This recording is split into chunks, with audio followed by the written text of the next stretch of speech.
A Revolução Iraniana de 1979 não é apenas um capítulo do passado. Ela moldou o Irã moderno e continua a influenciar a comunidade internacional. Um país que antes buscava se aproximar de valores ocidentais, que ostentava riquezas naturais e grandes obras de arte da antiguidade, viu nascer do meio de sua sociedade um evento que mudaria a geopolítica do Oriente Médio e do mundo: o nascimento do regime dos Ayatollahs.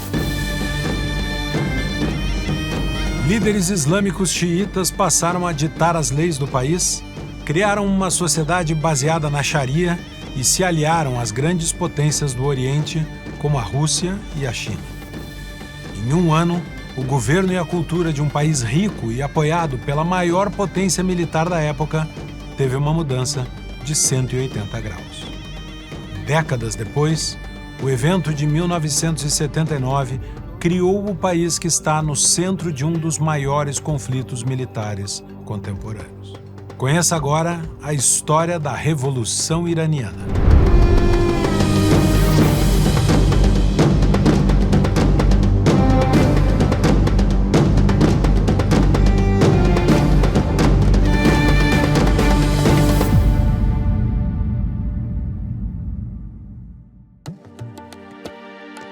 A história da Revolução Iraniana pode ser traçada ao início do século XX, quando o país se tornou um dos principais focos do Império Britânico.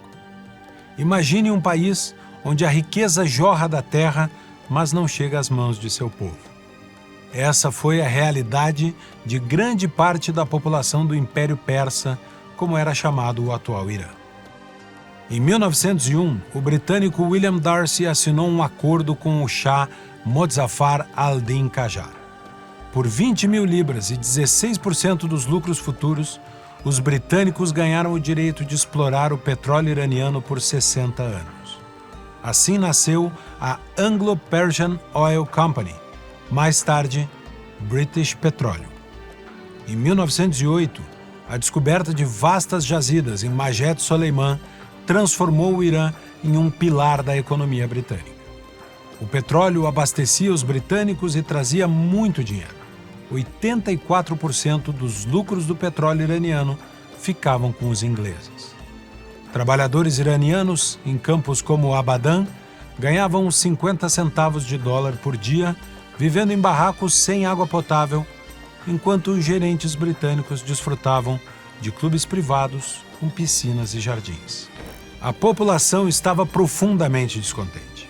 Comerciantes, clérigos xiitas e intelectuais criaram um forte movimento constitucionalista para forçar o Shah, que significa rei em persa, a criar o Majlis, um parlamento que limitou os poderes da monarquia Qajar, dando mais força política ao povo. O momento era de esperança, mas os anos seguintes mostraram que o país se afundaria ainda mais. Uma guerra civil teve início. Forças da monarquia absolutista dos Qajar lutavam contra os constitucionalistas, mas havia diversos outros grupos autônomos lutando, como chefes de tribos antigas, criminosos e constitucionalistas socialistas. O país virou um caos.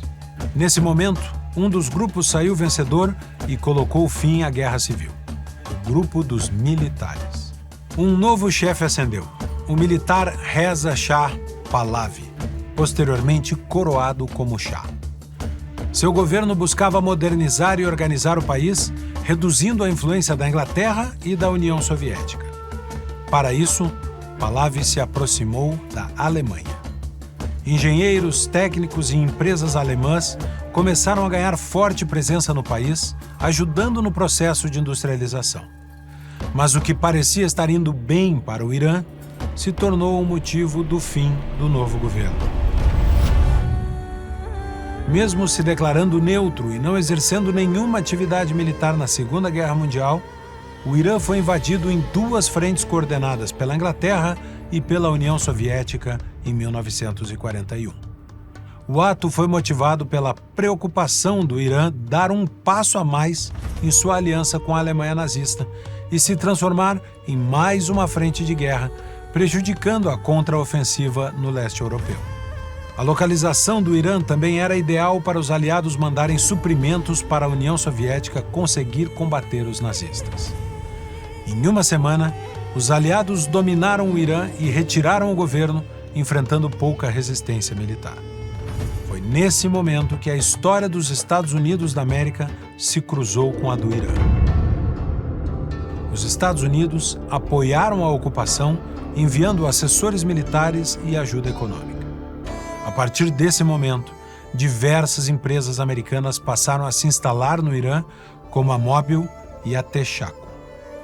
O filho do Shah nacionalista foi alçado ao poder por influência dos aliados, iniciando uma nova era de governo favorável aos interesses da Inglaterra, Estados Unidos e outros países ocidentais. Mas essa não foi a última demonstração de poder externo no Irã. Em 1951, o nacionalista Mohammad Mossadegh foi eleito primeiro-ministro e ousou desafiar os britânicos e os americanos. Mossadegh nacionalizou o petróleo e exigiu soberania do Irã sobre suas riquezas e assuntos internos. A resposta veio com sanções, bloqueios e, em 1953, um golpe que o tirou do poder. A CIA, juntamente com o Serviço Secreto Britânico, MI6, orquestrou um golpe de Estado financiado com $1 milhão. Segundo documentos da CIA que perderam sigilo, eles subornaram militares, políticos e clérigos iranianos, reinstalando o Shah Mohammad Reza como governante autoritário. Isso garantiu que o petróleo iraniano permanecesse sob controle de um consórcio ocidental que já contava com 40% de participação nos lucros para empresas americanas. Após o golpe, os Estados Unidos fortaleceram o regime do Shah com bilhões em ajuda militar e econômica. Nos anos 70, foram enviados $1 bilhão em armas. Além disso, ofereceram treinamento para a SAVAK, a polícia secreta iraniana. O petróleo continuou em mãos estrangeiras e a indignação iraniana cresceu, plantando as sementes da revolução.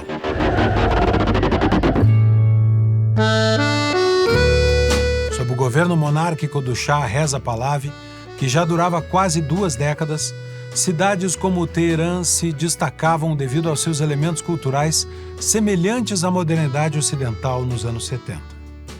Os iranianos desfilavam pelas cidades com liberdade. Mulheres decidiam seu futuro pessoal e profissional, e o governo permitia formalmente a existência de outras religiões, com certas limitações, como a proibição de converter muçulmanos a outros credos. Mesmo com a riqueza do petróleo e as capitais do país exalando prosperidade, nem todos compartilhavam desse bem-estar. Nas áreas rurais e nas periferias, a pobreza persistia e a repressão política silenciava vozes dissidentes ao regime de abertura do Shah. Apoiado pelos Estados Unidos, o Shah governava o país com mãos de ferro, promovendo um pacote de reformas para modernizar o país, que ficou conhecido como a Revolução Branca.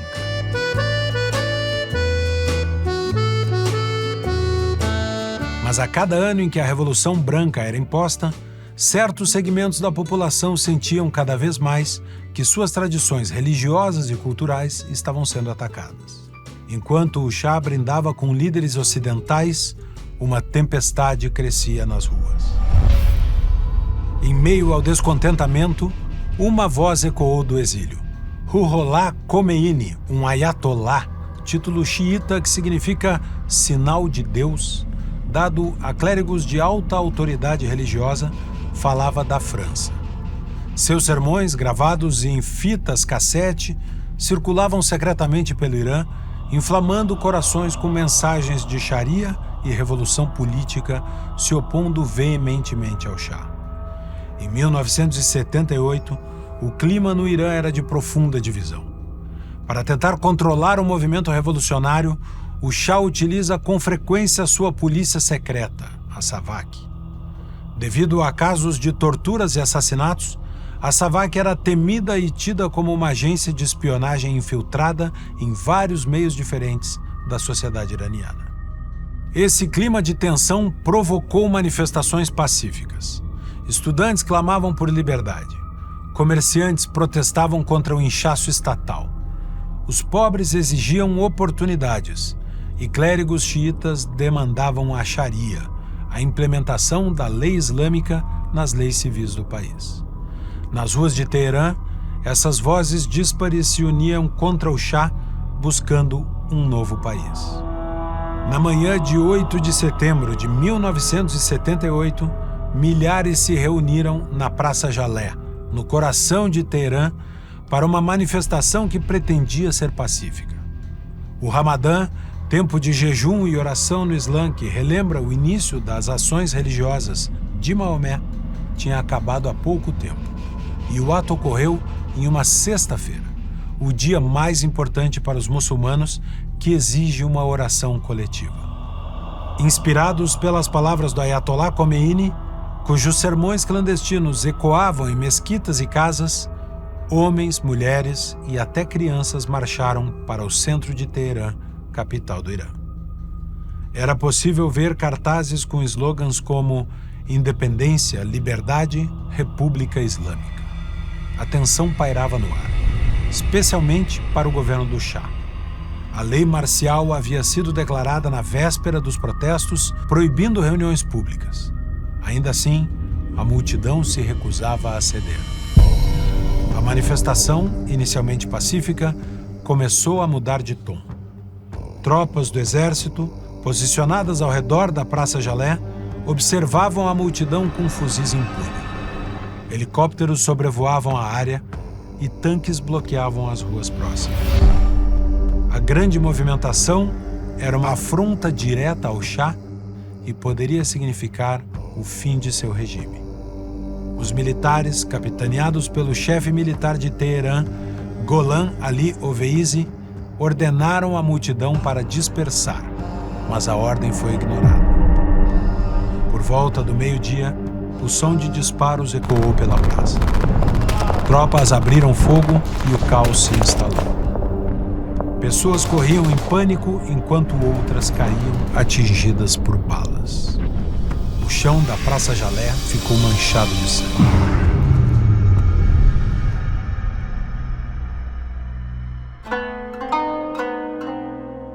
A Sexta-feira Negra, como o dia ficaria conhecido, deixou dezenas de mortos. Algumas estimativas falam em até 88 vítimas, embora o número exato permaneça incerto. O regime do Shah tentou justificar a repressão, alegando que a multidão estava armada e representava uma ameaça. Mas os relatos de alguns sobreviventes afirmaram que a maioria dos manifestantes estava desarmada, buscando apenas expressar sua insatisfação. Longe de silenciar a revolta, a brutalidade do governo jogou lenha na fogueira. Nas semanas seguintes, os protestos se intensificaram e a mensagem de Khomeini ganhou ainda mais força. O regime do Shah não podia mais ser tolerado pelos iranianos xiitas. A economia começa a paralisar. A SAVAK já não dá mais conta de reprimir os manifestantes. O Ayatollah Khomeini, exilado em Paris, ganha espaço como principal líder da oposição. As manifestações aumentam de tamanho, passando de centenas a milhares de participantes. Em novembro de 1978, começa o colapso do sistema econômico. Uma greve geral toma conta dos campos de petróleo, a maior fonte de renda do Irã. Sem petróleo, o governo perde dinheiro e a capacidade de manobra. A população sente a escassez de produtos básicos. O exército começa a dar sinais de divisão interna. Acuado pela revolta popular e pela perda de apoio dos aliados ocidentais, o Shah toma uma decisão que marcaria a história. Em 16 de janeiro, deixou o Irã alegando a necessidade de tratamento médico nos Estados Unidos. No aeroporto de Teherã, o Shah, visivelmente abatido, embarcou com sua família, deixando para trás um país à beira do colapso. Em seu lugar, nomeou um governo provisório, liderado por Shapur Bakhtiar, um político moderado que prometia reformas e ordem. Mas a população, inflamada por anos de repressão e inspirada pela voz de Khomeini, não via legitimidade em Bakhtiar. Para milhões de iranianos, o tempo da monarquia havia acabado. Em 1º de fevereiro de 1979, o Ayatollah Ruhollah Khomeini, exilado por 15 anos, retornou ao Irã. Ao desembarcar em Teherã, milhões o receberam como um herói, cobrindo as ruas com flores, bandeiras e cânticos. Suas fitas cassete, que outrora circulavam em segredo, agora ecoavam abertamente. Khomeini prometia um novo Irã guiado pela justiça e pela fé. Em poucas semanas, o governo provisório colapsou. Em abril, um referendo nacional com 99% de aprovação selou o destino do país. A monarquia foi abolida e a República Islâmica do Irã nasceu, com Khomeini sendo nomeado líder supremo. Mas a euforia da vitória escondia um futuro cheio de problemas. Com a vitória da Revolução em 1979, o Irã virou a página, mas a um custo sanguinário. O novo regime, liderado pelo Ayatollah Khomeini, iniciou um expurgo implacável contra os aliados do Shah. Membros da temida SAVAK, a polícia secreta, foram presos e executados. Oficiais militares antes leais à monarquia enfrentaram tribunais revolucionários. Políticos do antigo regime, como o ex-primeiro-ministro Amir Abbas Hoveyda, foram julgados sumariamente e mortos. Em poucos meses, milhares foram punidos, muitos sem o devido processo. Para os revolucionários, era justiça.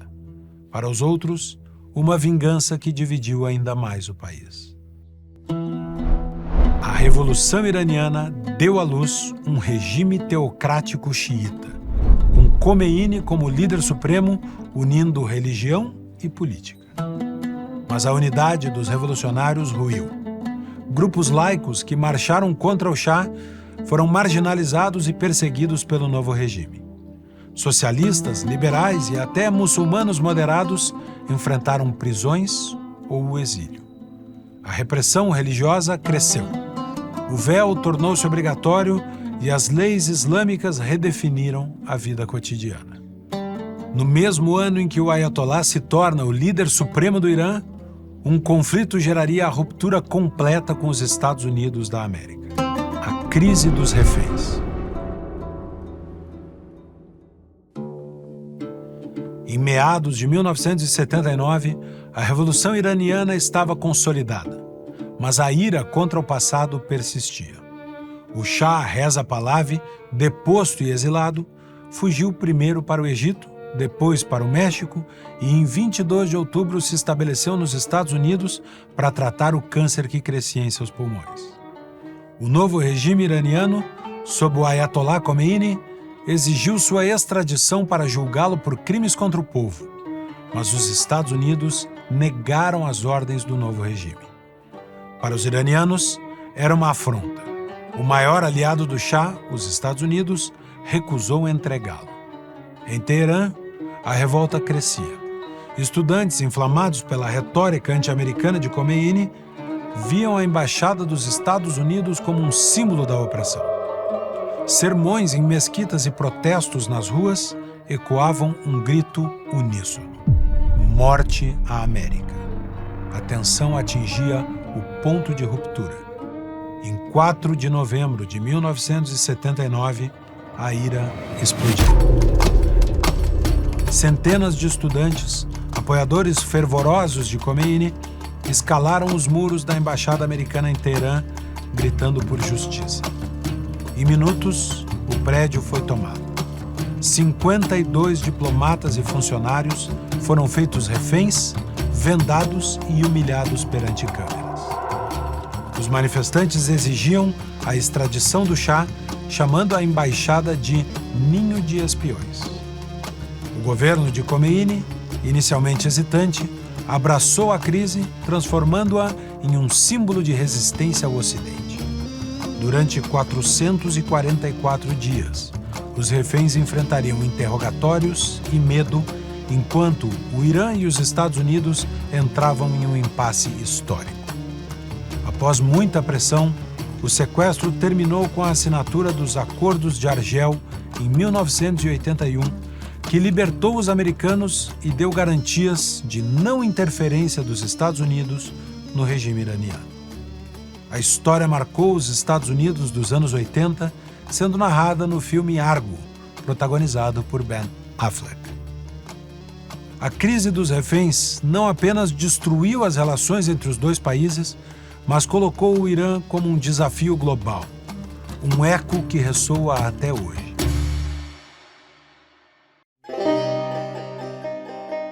A Revolução Iraniana de 1979 não foi apenas um levante. Foi um evento que redesenhou o Irã, o Oriente Médio e a geopolítica internacional. Sob Ayatollah Khomeini, o Irã se tornou uma potência regional, mas a custo de divisões internas, repressão e conflitos, como a guerra Irã-Iraque e a crise dos reféns. Suas chamas ainda ardem. O programa nuclear, a influência no Líbano e na Síria e a tensão com o Ocidente são ecos daquele 1979. Para que mais pessoas conheçam melhor a história da Revolução Iraniana, curta e compartilhe essa produção.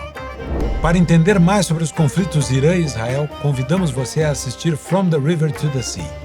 Estivemos em Israel para compreender as raízes desse conflito.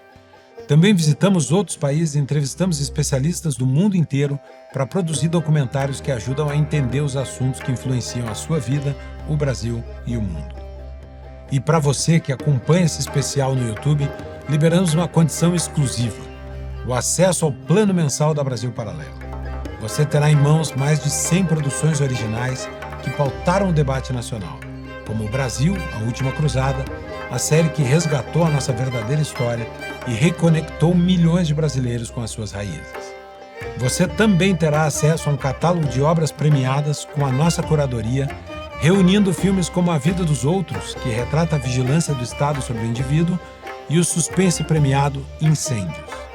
São histórias selecionadas para garantir que seu tempo de lazer seja também um tempo de formação, disponíveis por apenas R$ 29,90 por mês.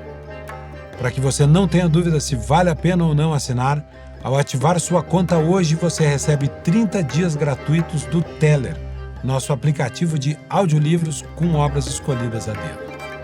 Você ainda recebe 100% de cashback. Você paga R$ 29,90 e recebe o mesmo valor integral em créditos para usar em qualquer outro produto ou treinamento da Brasil Paralelo.